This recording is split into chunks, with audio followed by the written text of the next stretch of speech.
Okay, so I put together a course, and I haven't, I like I had a lot of people at the beginning of the pandemic, asking me to put together a course because there already some other entrepreneurs and teachers had already been putting together courses that were more kind of, I guess, general, like build or get your studio set up for online music lessons. But I just wasn't in a position to put all my time and energy to do that.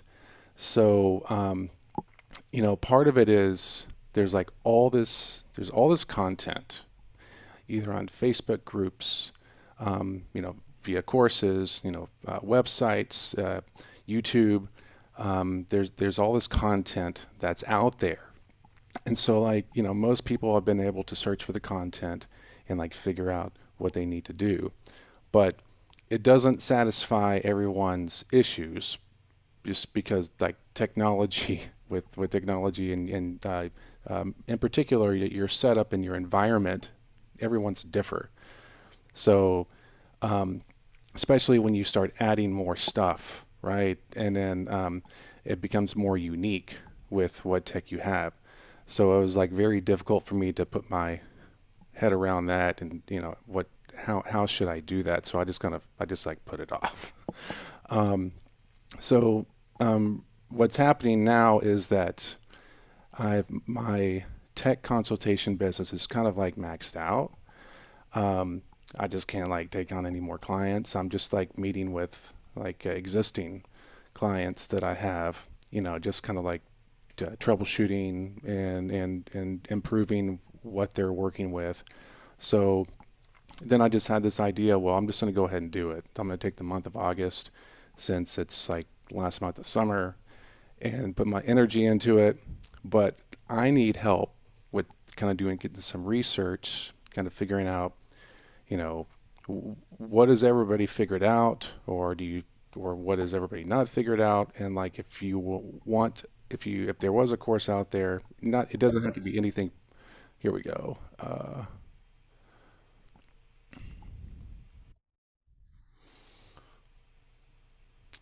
So I basically just I need help figuring out which direction to go, um, because it's very I can go broad, I can go very specific. And so you know how these courses work where like if it's broad and kind of general, then it doesn't really get into the nitty gritty. And especially with on the technology side, because if you go one way, then you're going this way, but then it doesn't cover certain aspects of like what you want to learn. And I'm still learning how courses work. Like I mean, I know the fundamentals of courses, but the like how to systematically put it together to where you would achieve the most out of it.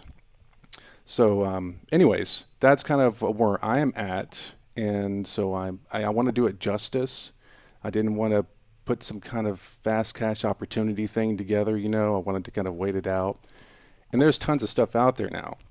So, but at least I want to put my put my spin on it now with all the information that we have. And I think it's good I waited, to be honest with you. So let me. I guess we'll just kind of uh, let's do this. Let's just kind of go around. I'll just go in my window here, and I'll just go from left to right. So, Jason, um, why don't you? I mean, Jason's very familiar with. He's very into technology. You're a composer, right? And you're a piano teacher. You're an instructor at a college, I believe, and you're Yeah, once upon a time. once upon a time. Okay, so is it just private lessons and composing and arranging? Is that what you're? Yes. Okay, so just tell me about, I guess, like what technology are you using? Are there like pain points, or if there are there issues that you're having, you're trying to solve, or maybe you've found some things or anything that you think you could contribute that would, um, kind of steer in the right direction here? Well, I don't know. I think I came at the whole pandemic from a little bit of an advantage. It started during my spring break, so I wasn't teaching and had a lot of time to, get set up. And even though I'd never taught online, I had a lot of equipment lying around because I do like musical theater gigs and stuff like that. Um, and so, you know, basically the goal for me was just to make it as easy as possible for my students, and try to also make it as friendly and as accessible as possible.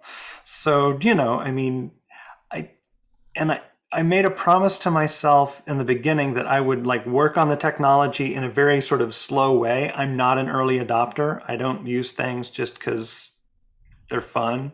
I mean, I like the gear nerd part of it, but like not professionally. That's like a hobby part of me. Um, so anyway, I feel like, a good course is going to start from, some of those basics about, studio layout and like lighting and like working with what you have available.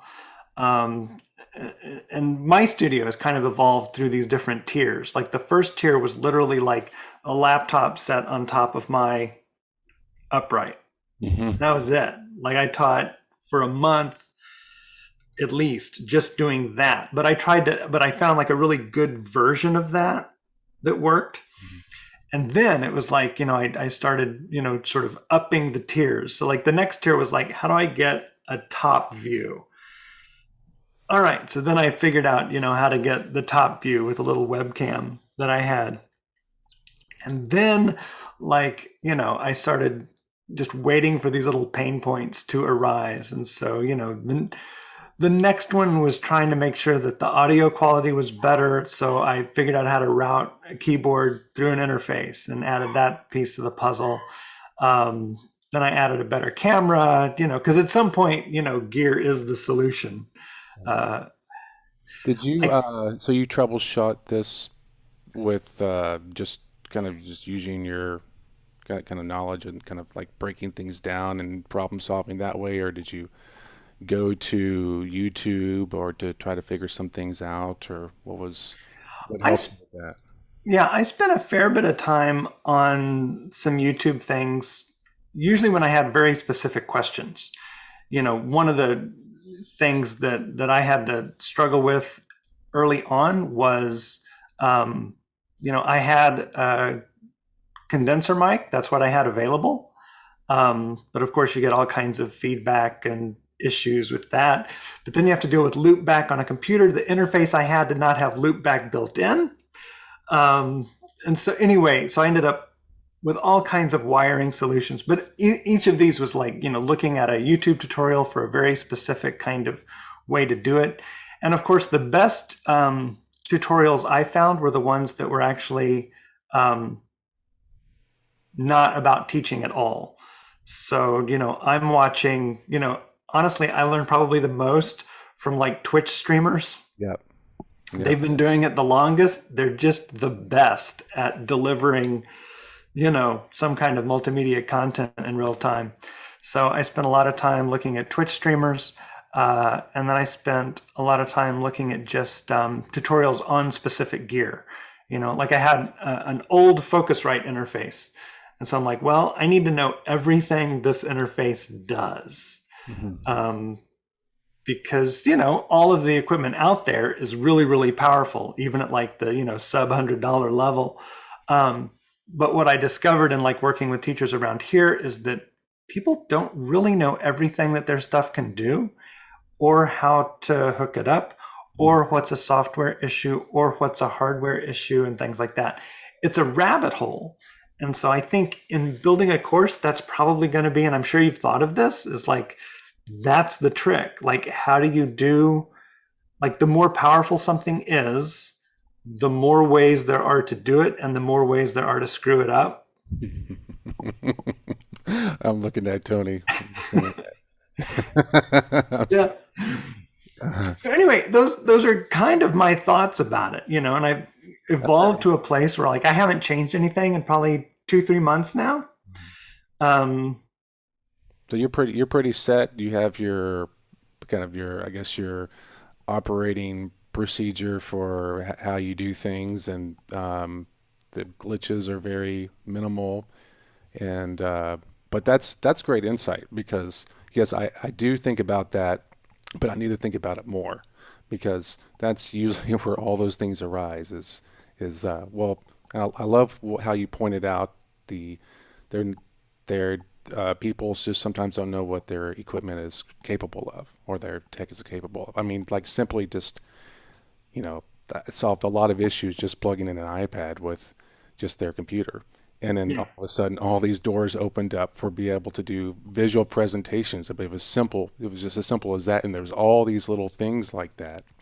But there's almost like, and then the rabbit hole. There's like, you go down. That's what I was talking about earlier, trying to describe it. I think that's the best way to think about it is like, you go in this one direction and then you're missing all these other aspects that might work with your particular situation best because like you know like using OBS for example is not going to work in all situations and even if you do kind of get it to work then you're going to have issues pop up because either your computer can't handle it or you just need to rewire things and so that's like those little things are like like with Tony we were working with Wirecast and it was just like I've worked with a few people on Wirecast. I'm not like an expert on it, but I've been doing it long enough to know all these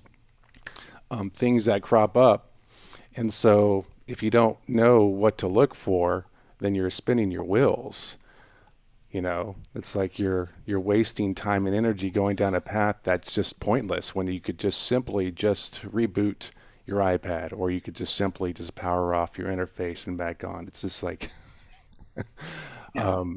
The funniest story I've got with that is I ended up getting a cheap DSLR to run video, and it took me forever to figure out what the problem was because Canon has, this virtual webcam software that you just plug your camera in and it's a webcam.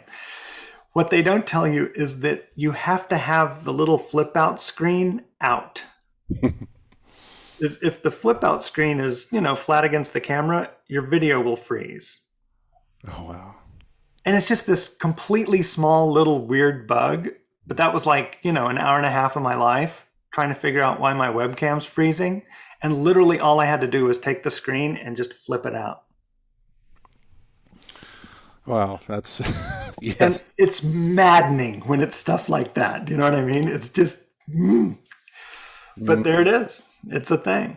Yeah, I remember when I was first using my Apple Pencil, and it had like I think it was a few hours of trying to get it working because my iPad had updated recently, and all I needed to do was reboot the iPad. But instead of doing that, I was like charging my pencil. I was like going through, it's like I was exiting all my apps, and I was unplugging cables, and it was just that. But there's no manual for that.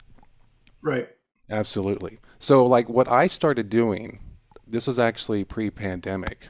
So weird because like I created that group and started doing this like 2 weeks before was like this basically this workflow chart.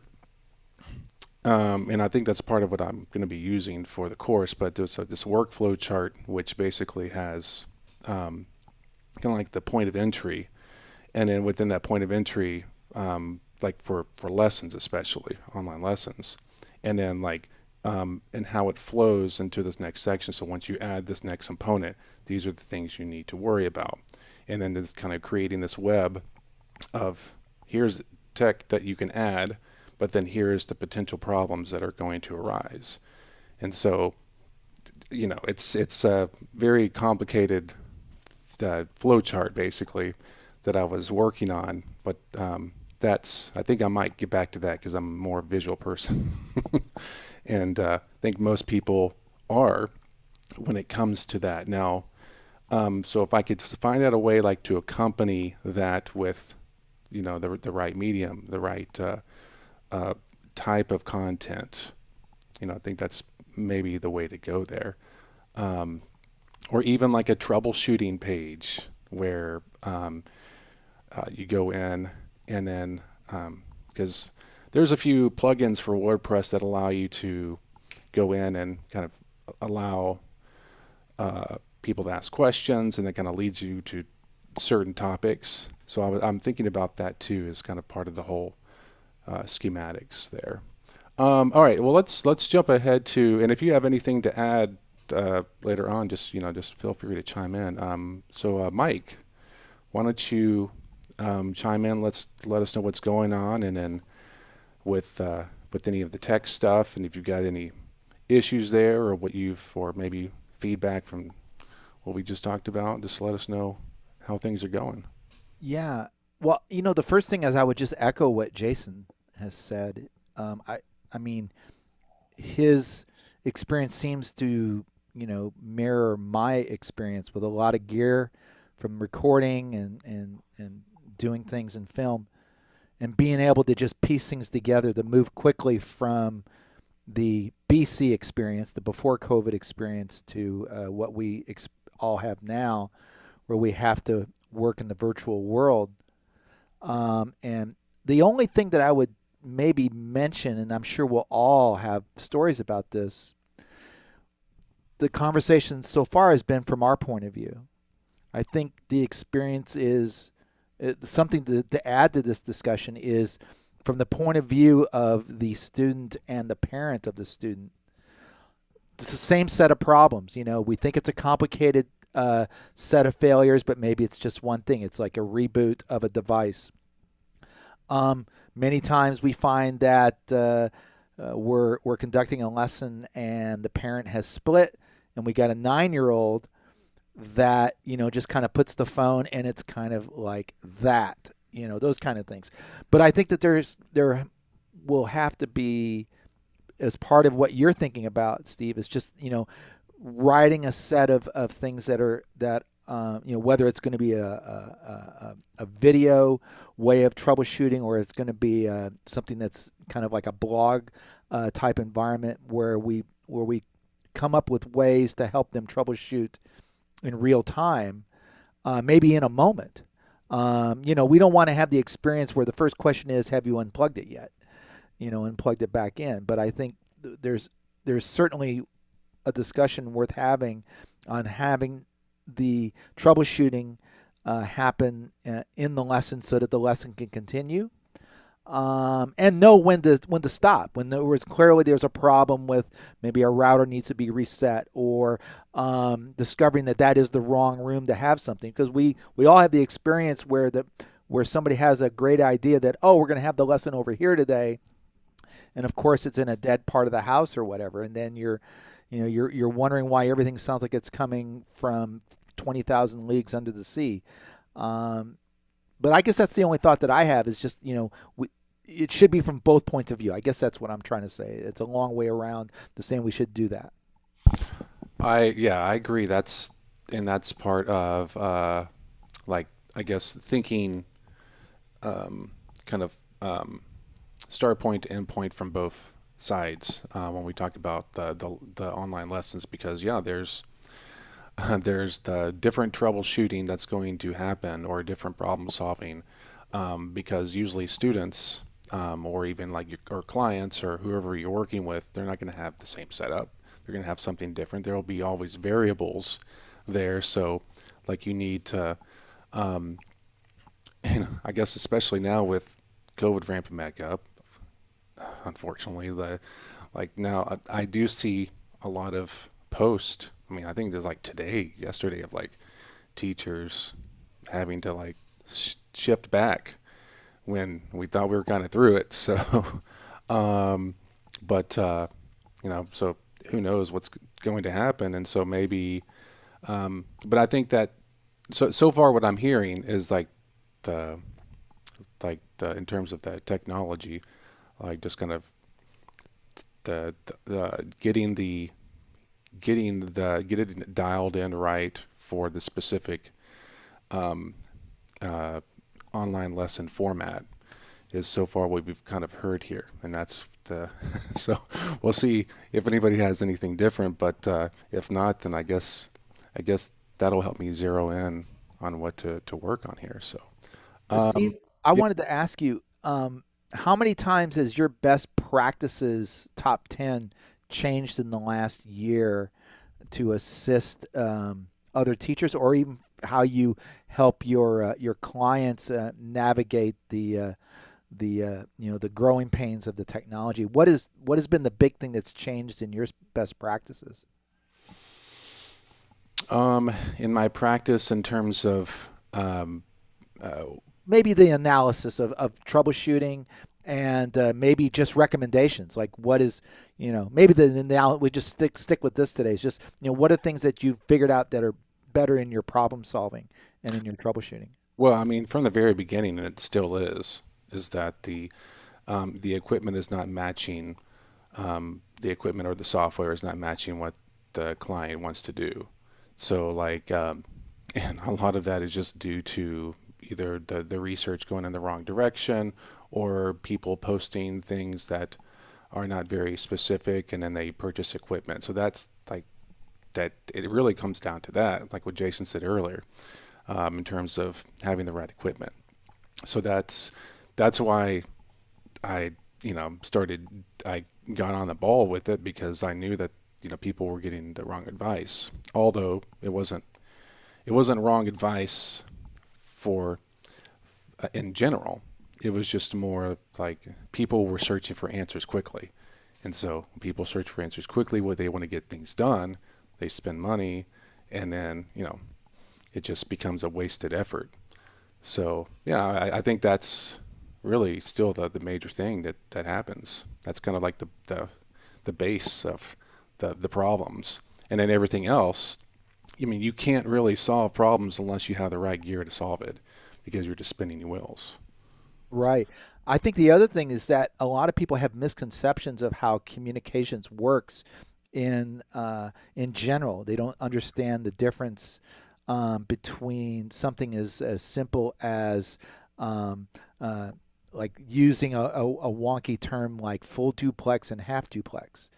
People Or don't just know the simply difference. just sending an audio signal versus a video signal, or just in general what MIDI is, and like how that is incorporated. Because yes, Yeah. so I think that's going to definitely can be necessary. Have a schematic of just a basic, like how things route. If you're going to use a mixer, this is the terminology, and then how it this is how it connects. Because it all is very basic on uh, um, when you at least understand the routing of inputs and outputs and how signals are delivered. So, but you know, unless you've been a professional musician and you've like worked with a mixer, or you've been on stage and have to and do your own setups, most people don't know. They just don't. So, fortunately, I think that's where a lot of us have been able to help because of our performing experience, or like you know as or just being in those situations. Okay, so Amy, do you want to chime in and kind of tell us a little bit about what's going on with you, and any issues that you're having with, or anything else you want to chime in with? Sure. Hi, I'm Amy. I'm in Plano, Texas, which is a neighbor of Carrollton, Texas. So last year I took a class from Stephen. Like, he helped me a lot about setting up the online lessons, and also I did a virtual recital with my graduate seniors. So that was very, very helpful. So in the beginning of pandemic, I panicked and what should I do? And I took classes and I learned a lot of stuff. So I am more comfortable right now. So like other people said, like one thing happened was like on the Zoom lesson, I was trying to share my iPad screen, and I couldn't share it, and I didn't know why I can't share it.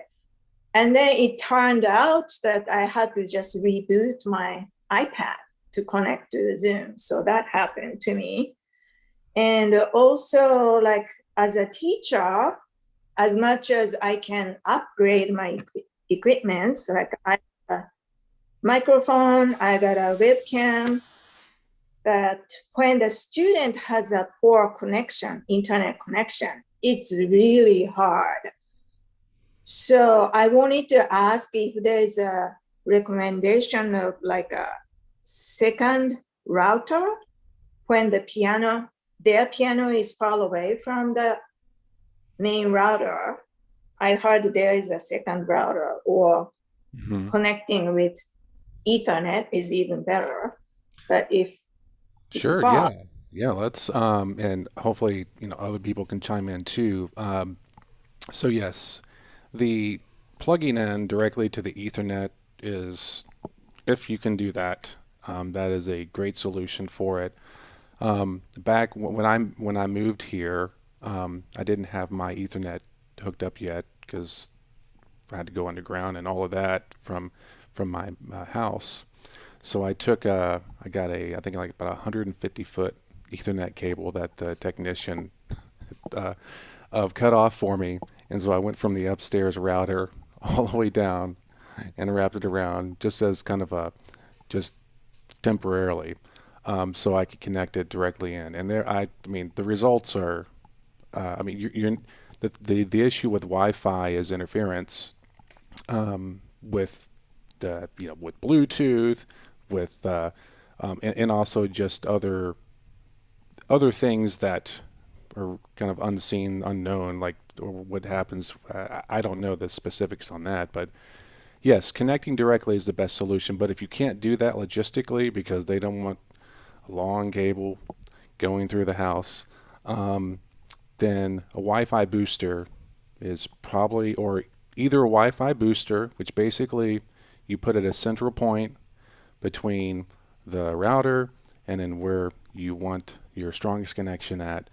Um, and but the thing is, there's many different kinds of boosters, and you have to probably contact um, the actual internet company because there's going to be boosters that's best for your router. So yes, you can get a Wi-Fi booster, and that will help a lot. I did that first, but I couldn't get it working with my router properly. So then that's why I went to the Ethernet cable, the unconventional manner, because of the length.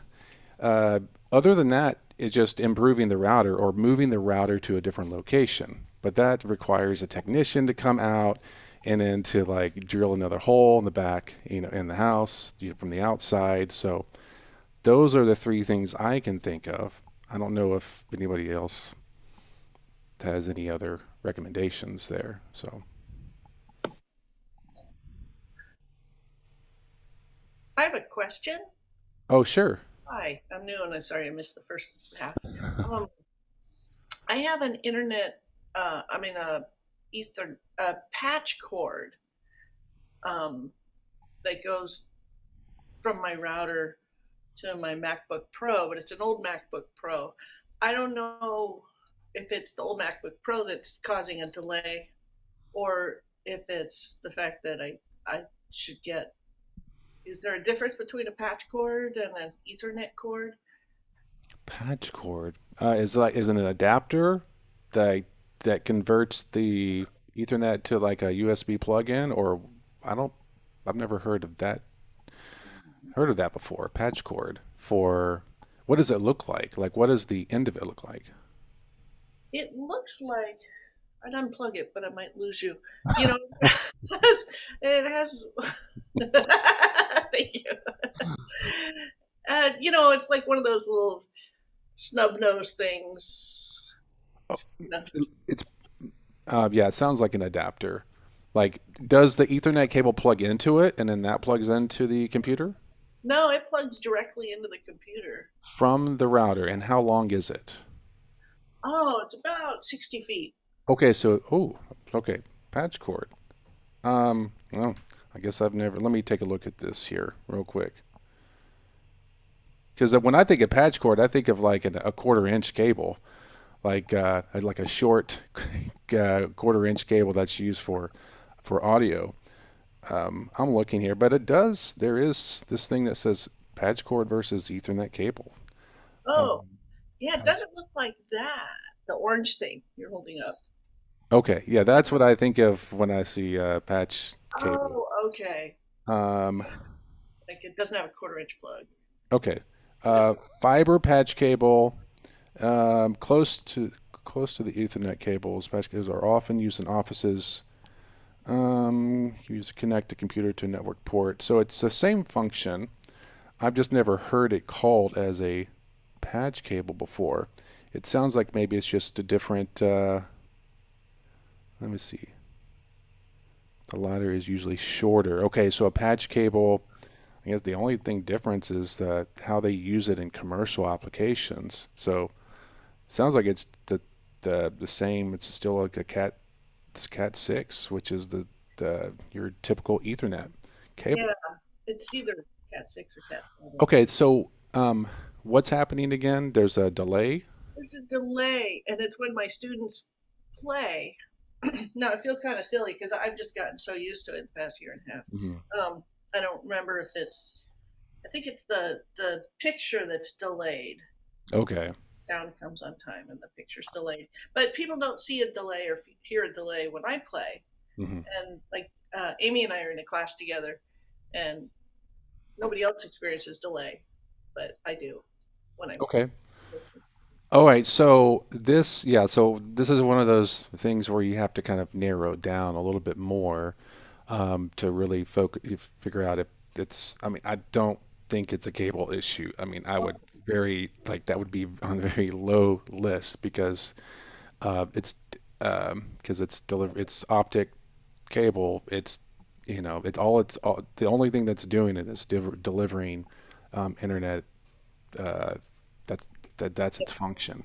So so you're now is it consistent like with every single? Uh, I think so. but Yeah. it's from the other side. You're saying?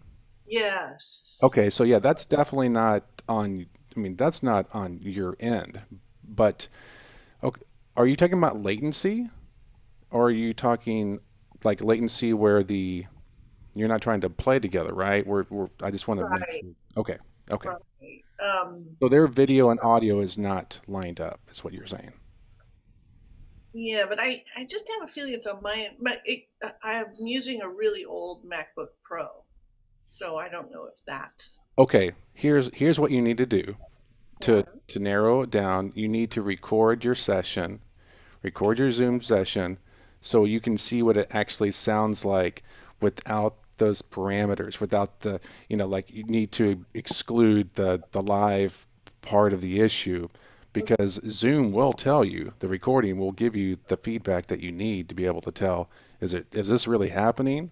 Or is it because if there isn't a delay or those issues, then that means that there is something happening with your computer setup, or maybe it's maybe it is internet related. Okay. So All right. yeah, I would go back, and that was like my one of my number one things. Go back and listen to the recordings or watch them. Is that issue still happening? Yeah. Okay. Thank you. Uh huh. Yeah, and feel free to give us give some feedback in the group too, or just send me a message, and Okay. we'll see what's happening there. Thank you. Yeah. Um, okay, so we were talking to Amy about her situation there. Let's jump to Sherry. Why don't you tell me what's going on? Hello, everyone. I'm Sherry. I'm in Fort Lauderdale, Florida. And I had the very good fortune of having a private class with Stephen years before. Was that 2018 or maybe I even think 17. I don't know. 18, late 18, I think that you were, I was just starting to do this kind of work. So I was one of your first. yes, Yay. you were. Well, I saved all of the information that you sent me, and I was so grateful to have it. I had just been slightly interested in teaching online, and I kind of had decided against it because I love teaching in person. So when the pandemic hit, of course, okay, overnight you're online. So now that I'm doing it, though, I do love it. I love both. Okay, I'm just going to say that. I love both teaching online and in person. The things that bother me about teaching online would of course be the sound quality. So as far as putting your course together, if you could do a good, better, best scenario for people, I think that would be useful for both from both the teacher's point of view and as Mike said, the student's point of view, because I'm a little worried about taking on a new student and saying, you need to buy this, this, this, and this, an interface, a keyboard, a headset, like what can they just start out with bare bones and then what is the good, better, best? And then there'll be those parents that want to jump all in for the best, but then there'll be those that can't quite afford to do that and have to level up in each scenario. So that's kind of, I feel like I did a good job teaching last year with what I have, which are this view, and then I have my, my overhead view, um, this view, da da da da, and I've got everything running into my Scarlett over there. There's my setup with my USB port that you told me to get and all that. But this is it. This is what I've been using, and I don't think it's the best. It's like good, but it's not the best. So I want to get to the point where I have the multiple screens. Mhm. Oh, and I am able to use my iPad share feature. But that's it. I want to do the best like you've helped Tony to do. But I'm bummed out to hear that you're completely booked up. I was hoping to get a session with you there like next Monday. Well, I think like, returning clients are different than new clients because I do a lot of research or like a lot of prep, in that initial phase. So we can talk about it. I don't the one session is not going to be an issue. Well, Um, all I really want to do is add the Meticulous or one of those yeah, keyboards, be able to use QWERTY, which I actually have those apps. I just right. haven't, you know, gotten into them yet. And then also have one thing I've learned is that when I switch to my keyboard view only and the student does not see my face, there can be, especially with the young ones and my college students, when I come back to my view, you're seeing this. Like you're not staring at them, so they lose it for a second, and Yes, I it's have. too, I right? Do you yeah. experience that? That was one of the first things that I did when I started messing around with I discovered, gosh, OBS a long time ago, or I guess kind of when it came out, because I saw a bunch of gamers using it. I was like, that would be interesting. I just had a few online students, but yes, one thing that I found out was that having my face in every one of these shots, whether if it's like, even just like working with the iPad screen. I don't know. Let me just get this.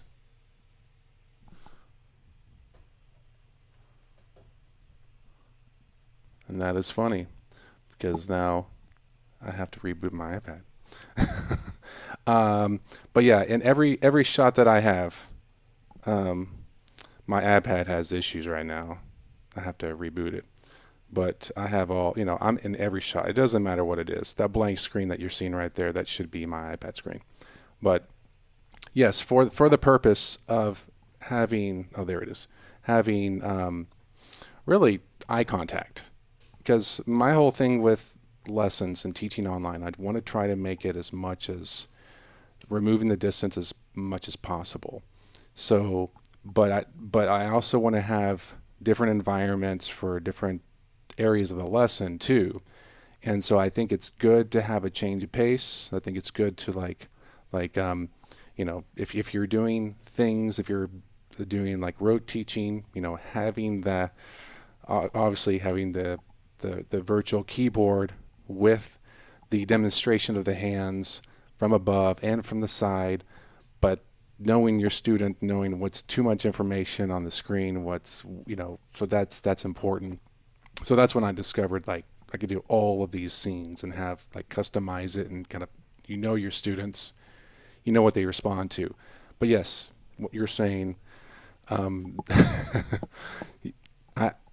and making sure that the camera view has them always in view, so because if that camera view gets off of them a little bit, it's very easy for them to get distracted because they know that you can't see them. So Yes, and I really have hesitated, I think, to recommend specific things to parents. I was just kind of going with whatever they could do or whatever they had. And some of them, and I told them where I wanted the camera and all of that, but some of them were not following through with that. I've literally like had a student that he would be moving the whole time, his phone is falling, and that was our half-hour lesson. This is that's right. not good.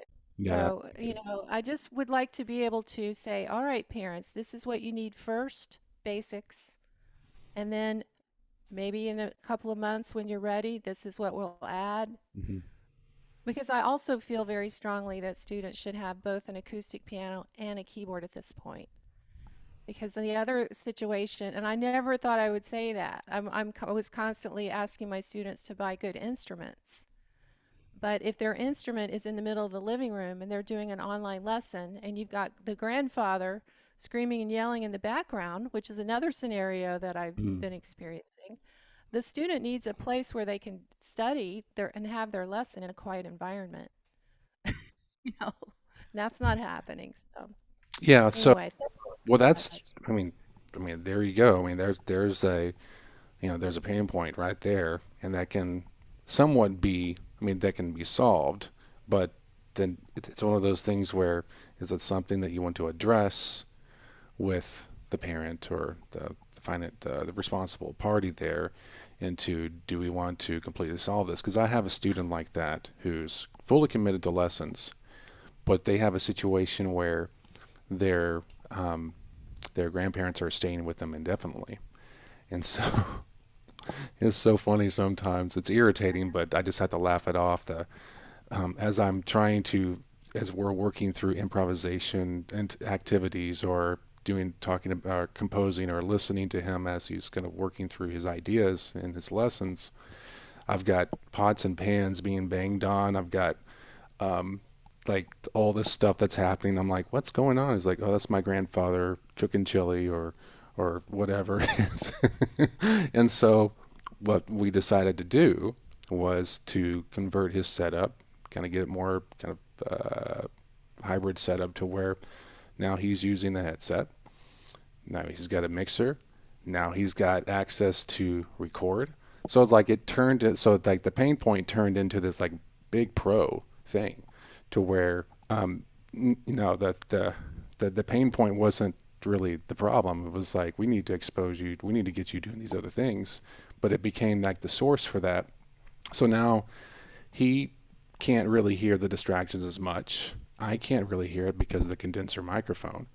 And now Right. we can actually do more in our lessons virtually. So it was kind of a That's cool thing. exactly what I would need. I have a student exactly like that, exactly in the same.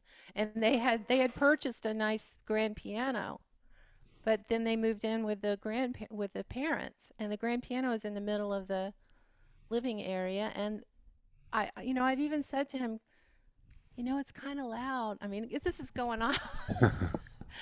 And the kid is like 12 years old, so he's old enough to be embarrassed, but there's nothing he can do about it. Nothing. Yeah. So Well, that would hopefully be you can great to be have. able to advise and say, please do this, this, and this. Yeah, I mean the commitment level is key there for sure. It's like, if they're on the same page, they understand, but they can't really do anything about it, but or they may be able to help out with like just easing the situation, or at least kind of like trying to be you know, a mediator of sorts, just to kind of help out, because that's what I had to do with the dad. The dad was like, okay, I'll take care of it, but the dad's not home usually, so and that so it sounds like our situations are very similar. So you just kind of have to keep on it a little bit, just subtle reminders. All I got to do is just text the dad, and because they're just busy, so they just kind of forget, and then they do their best to make sure that he doesn't cook chili during his lessons. So, but I remember one time it was like the TV was just so loud. I was like, man, surely there's another room with the TV. So, Well, anyways. doesn't Zoom take those sounds in the background and amplify them, and so they're coming even In louder the than original sound, yes, that's correct. But if you're going through an interface and if you use a condenser microphone, then it definitely it limits it. It's weird. It's like original sound with an interface doesn't work the same as an original sound through just like a webcam microphone. It doesn't. Yeah, yeah. It doesn't. The microphone is the key to the whole thing. The original sound with an interface just gives a little bit more like clarity, I guess. Like that, you really don't need it, to be honest with you. But when the combination of both of those delivers a high level quality sound comparably. So we're not talking about latency. We're just talking about just the what the clearness of what you're hearing. Yeah, those are great. Those are great points. So let's jump to Tony and see what he's got going on. Yes. So yeah, I got a few minutes here. I got a lesson starting on the hour, but I'll share a couple things. So things have been pretty smooth sailing for me. Like Sherry, I'd kind of gotten some of this dialed in with Stephen prior to the pandemic. I had, you know, been teaching online for a while with a much more basic setup, so I was already kind of comfortable with that. So I didn't really experience too many pain points. I was able to kind of flip the switch overnight. I had everything I've done since then has just been to kind of improve the overall experience. And for the most part, I I try to just copy whatever Steven's doing. Like what do you use? And I buy all the same gear. Yeah. What's that port? Oh, okay, I'll buy that too. And so that way I know if I need to. I've done enough sessions with him where I've learned how to adapt my system. But what I would say is my thoughts around, because I've thought a lot about these course type things too in other areas, but with technology, like when you mentioned this, my first thought was like, to me there's like two lanes with technology, because I don't consider myself, I used to be a little bit more in tune with what was going on, but I think of things in kind of two lanes. It's like, okay, what problem does this solve, or what opportunity will this create? Like adding new technology into my setup. And so from a course building thing, I would try to like identify what are the most common problems, which is I think why you were doing this here. It's like, okay, well, can I get an overhead camera view? Can I get the sheet music on the thing? And kind of identifying these issues that teachers have that they're trying to solve, and then have this other lane for like these kind of fun things opportunities that you can create with technology too, that are maybe not as essential, and might not be for everybody, but having that lane. And then like Sherry was saying, with like a good, better, and best, like, okay, is there a free option here for people who are really on a budget and just trying to, can we do the duct tape with the thing hanging from the ceiling? Here's the really nice fancy tripod, and just improving it as we go. But as we've all talked before, is the most important stuff is the stuff that you have available to you. So if you can focus on that connection and then just being able to build it up. But I think those two lanes, just saying, this is what almost 100% of piano teachers want. They want, you're going to want a second camera, so you have that option. Anything to eliminate frustrations. But I haven't been facing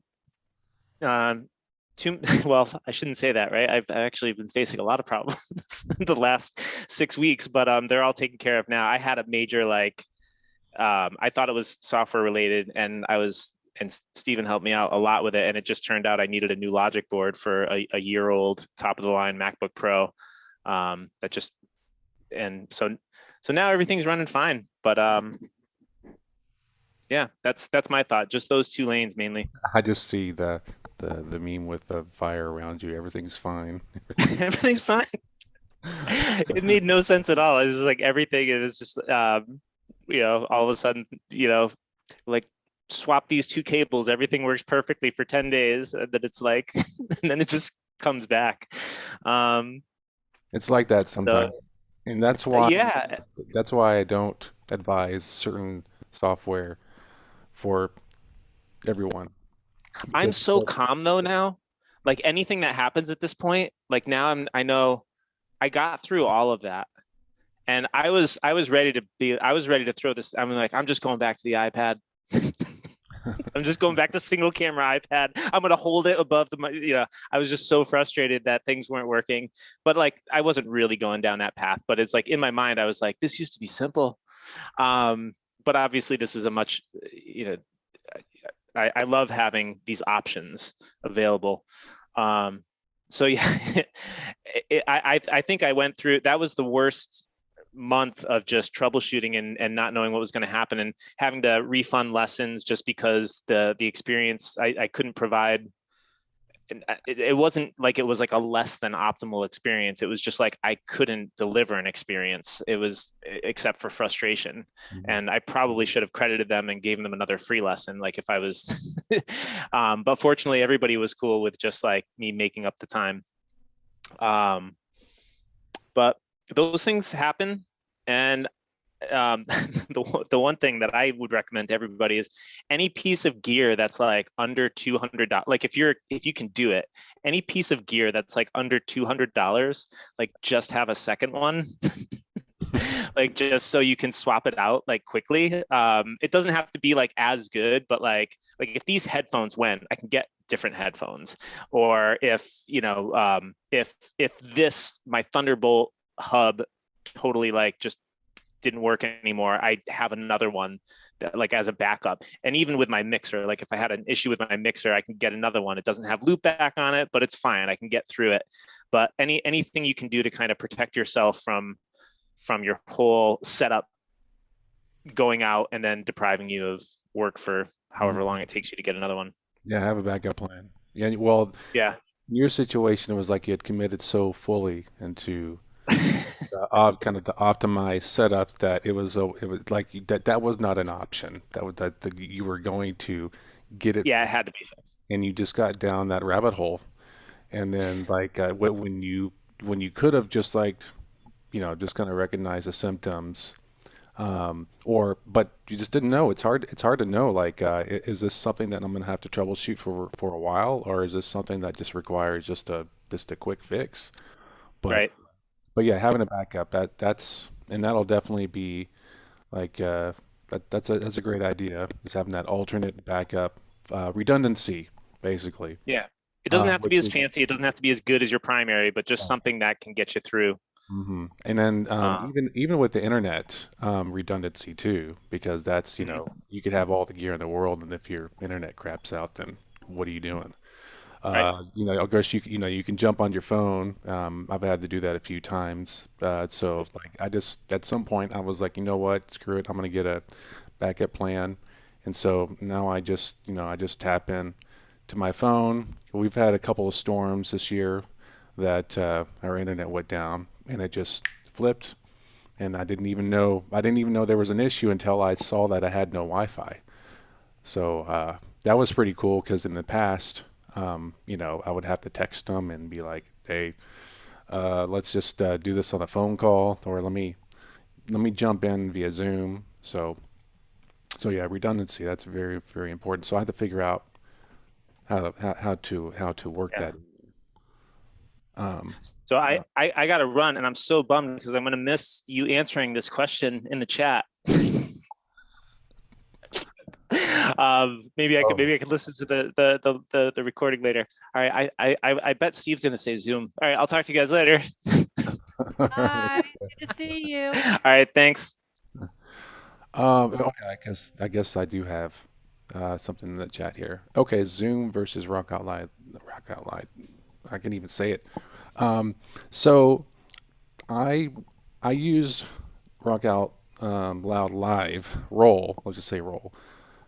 Probably for I did the trial and then I upgraded to the I guess it was the $15 option. And this was I think it was like 5 months ago.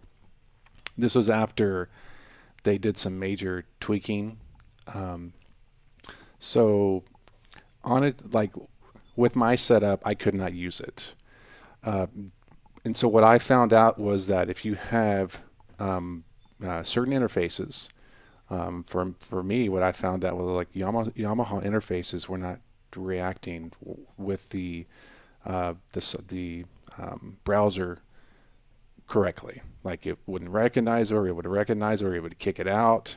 So what I found out, and this is not, I mean, this stuff could be, bugs could be, have worked out by now. But what I found out at that current time was that basically the more complicated your setup was, the more issues you were having with the browser-based platform, which it's that website, that program is based off of Jitsi, which is kind of like an open source software, and that was part of my issue with it. Not to get fully into it, but there wasn't full disclosure about the program, and there was some um, the owner also was in the group and trying to promote his group early on, and so I was like, you can't do that, and then kind of got into the group, and then I had to bounce him out of the group. So, but I wanted to,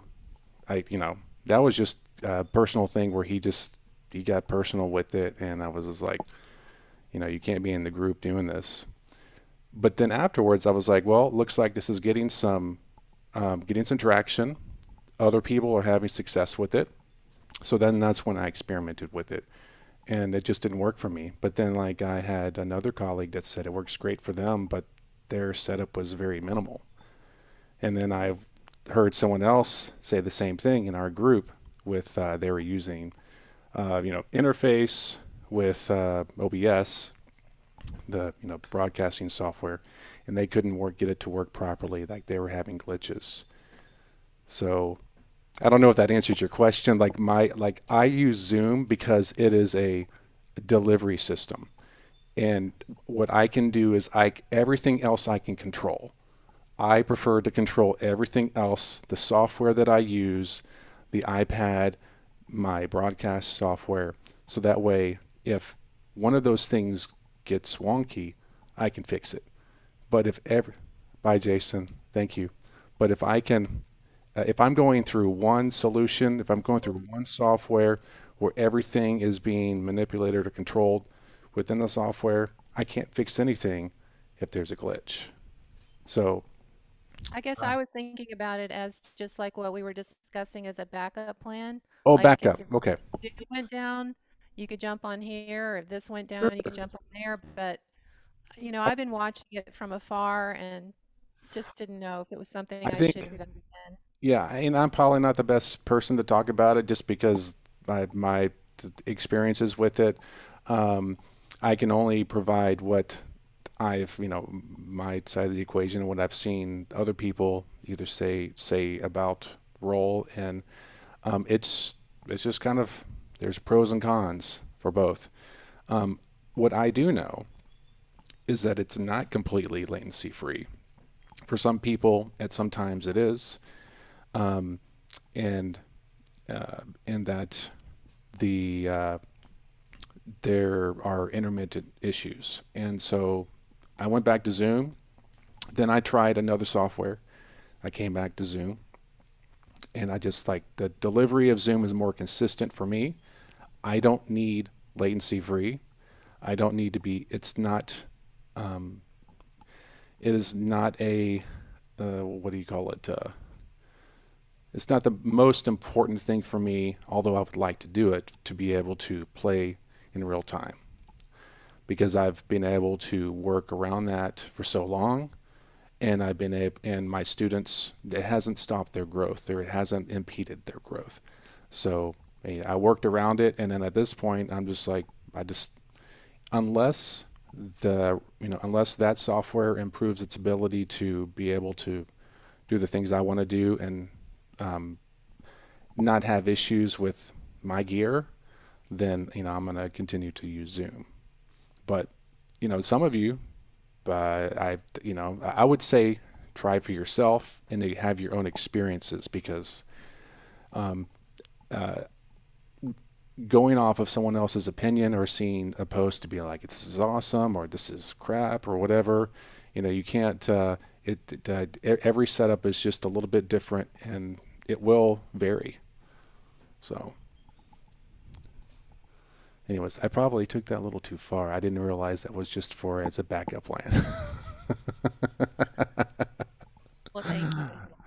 Yeah, of course, of course. Okay, so real quickly, we just got a few minutes. I wanted to see if anybody had ever taken like a course, a music tech course, or an online music course before, and you don't have to say which one it was. I'm not trying to get that information, but if you have, like, what was there anything that they didn't provide, or that you wish that that would have been in the course, or maybe someone that's taking one of those courses, and they gave feedback, because that's what I'm trying to do, is get feedback and make sure that I don't miss anything. Obviously, I'm going to do it my own way, but has anybody taken any one of those courses? Yes, I take courses all the time. All the time? Okay. Well, Like I like a course that I took that had small modules that were videos so okay, that I could go move through the course, and it's on Teachable, that platform, right. and I have lifetime access to it. I Okay. tend to stay away from courses that have an expiration date. You only have 6 months to watch it, or you have to pay over again. I'm not a fan of that, but you know, I don't know how many people do that anymore, but I appreciate the ones that I still have lifetime access to. And then some of them I'm still working on. And then I also am taking a course right now. It's just a one-on-one with a NISCO Music. She's teaching me Logic Pro Mhm. and Final Cut and how to put music and video together. And the way she's doing it is share screen. She has me doing all of the work, hands on, which I appreciate too. So I don't know if you could do that in a course where, okay, turn your computer on, do this, because I'm a very visual and Right. hands on learner. That's That's going to just be, my, yes, that's certainly going to be part of it, because what I want to do is incorporate, make sure that visual learners, because I don't think it's too distracting to incorporate that for those that just like to kind of hear the information, or to see it kind of sketched out or written out. So so yeah, like what I will do, because I do the screen sharing, and like and being able to create kind of customized view, or to zoom in, or be able to do all those things. Those are things I like to do. So that's really really good feedback, and of course, and then the lifetime membership, I can hear you on that.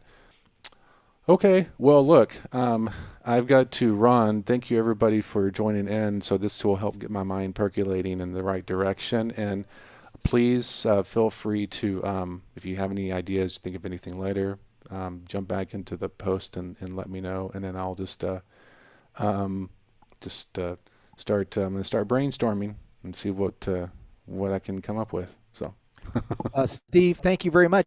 yeah, You've of course. been so supportive for everybody yeah, in the on the planet. yes. Um, so thank you very much. We can gush about you maybe at the award ceremony. Well, I appreciate it, Mike. I don't know about that, but that's good to hear. The group, I have been pretty, I haven't really.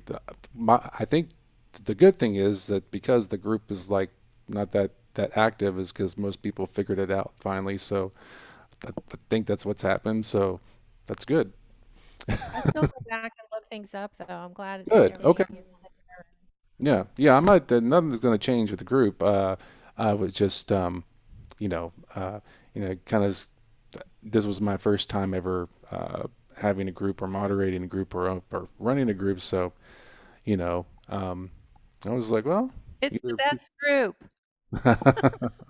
All right. It Awesome. has been. That's the life-saving group for this whole pandemic has been your group. So I just thank you from the bottom of my heart. I couldn't thank you enough Oh, for well, what thank you. you've done and all you've shared and just your whole positive vibe. It's just been life-saving, really. Oh, I appreciate that so much. Okay. Well, I'm going to get to work and y'all have a good Friday. All All right. right, thank you. All right. Bye, See you. everybody. All right. Thank you. Bye.